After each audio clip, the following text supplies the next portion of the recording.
এই ভিডিঅ'টো অকল চাকৰিয়াল ল'ৰাখিনিক বাদ দি যিখিনি বিবাহিত ল'ৰাই ঘৰৰ পৰা বাহিৰত যিকোনো এটা জব কৰি আছে তেওঁলোকৰ বাবে। আমি যেতিয়া প্ৰতিমাহে দৰমহা পাওঁ তেতিয়া আমি ঘৰৰ যিটো খৰচ মাহৰ খৰচ সেইটো হিচাপত আমি পইচা পঠিয়াওঁ নহয়নে?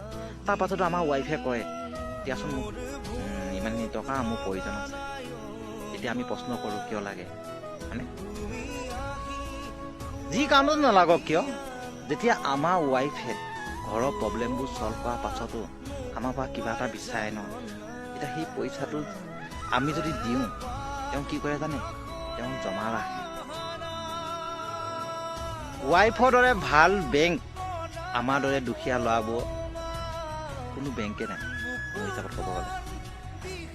যদিহে তেওঁ ভাল ৱাইফ হয়, সৎ হয়, তেওঁ সেই পইচাটো ৰাখে জমা কৰি।